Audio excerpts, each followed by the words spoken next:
साफ साधन करो, पर अहंकार का मिटाना ये केवल गुरु कृपा से होता है। इसलिए गुरुदेव की शरणागति पुष्ट रखो, मन वचन कर्म से अपने गुरुदेव को यही मानो मेरे आराध्य देव स्वरूप में बैठे, फिर निहाल हो जाएंगे, फिर मस्त हो जाएंगे, फिर कोई चिंता नहीं रहती है। इसलिए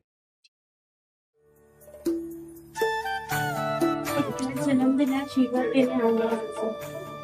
प्रणाम कर लीजिए, यही आशीर्वाद थोड़ी दर्द पीठ में दर्द है तो डॉक्टर बाबा जी इसको क्या करे, ये बाबा जी क्या करे। जैसे किसी को रोग है, किसी को दर्द है, तो डॉक्टर के पास जाए। आशीर्वाद दीजिए, ठीक है। आशीर्वाद से नहीं ठीक होता। देखो बस वही समझ में नहीं आता, इसी भटकाओं में सब भटक रहे हो। कोई जंतुर बांधेगा, कोई आशीष ले, तुम सब अच्छे कर्म करो।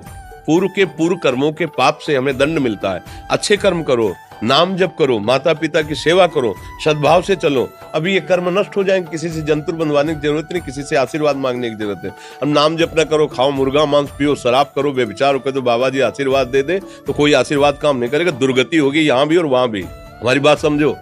जरूर बुरा लगता है, सत्य विषय बुरा लगता है, पर अगर बच्चा सावधान हो जाओगे तो सुखी हो जाओगे। कोई भी हो, हम किसी एक के लिए बात नहीं करते, सबके लिए करते हैं। सब भागते हैं इस बात में कि बाबा जी आशीर्वाद दे, रोग रहित हो जाओ। कभी नहीं होगा, कभी नहीं होगा। तुम्हारे आचरण ठीक होंगे तब तुम्हारा सब काम बनेगा। हाँ देखो ना, खा रहे हैं जीवों को उबाल उबाल करके मांस, पी रहे हैं शराब, कर रहे हैं बेविचार, बुद्धि भ्रष्ट होगी और नष्ट होना पड़ेगा, क्योंकि आचरण गलत है। कोई आशीर्वाद किसी का काम नहीं करेगा। आप अच्छे आचरण करो, माता पिता की सेवा करो, परिवार की सेवा करो, समाज की सेवा करो, नाम जप करो। शरीर में कोई छोटे मोटे कष्ट आवे उनको सह जाओ। आगे चलकर आप देखो कि कैसी उन्नति होती, अच्छा होगा, मंगल होगा। इस ब्रह्म में ना रहना किसी के आशीर्वाद से कुछ हो जाता है। हम आपको पक्की बात बताते हैं कि आज बाबा के यहाँ गए थे यार, पीठ में दर्द कम हो गया।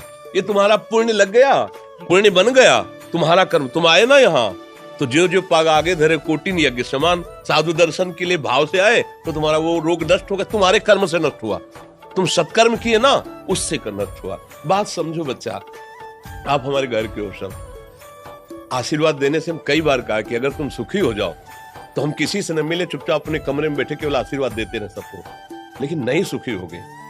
सुखी होगे तुम अपने कर्म से। को न काहू के सुख दुख कर दाता, और निज कृत कर्म भोग सुन भ्राता। हे भाई, अपने कर्म का भोग ही आपको भोगना पड़ेगा। कोई भी तुम्हारे कर्म को नहीं मिटा सकता, एकमात्र भगवान। एकमात्र भगवान, मेरी बात मान लेना। उनकी शरण में और नाम जप करो, सब ठीक हो जाएगा। तुम्हारे भजन से होगा, तुम्हारे अच्छे आचरण से होगा, तुम्हारी धार्मिक प्रवृत्तियों से होगा। अब ये बात ना समझो तो फिर हम क्या कह सकते हैं। नहीं, हाँ यही तुम्हारा जन्मदिन की सफलता है कि हमारी बात मान लो, राधा राधा रटो, कोई नशा मत करना, अपने माता पिता की सेवा करो, समाज की सेवा करो जितना। और जो कष्ट है वो स्थायी नहीं है। आज विपत्ति आई, कल खत्म हो जाएगी।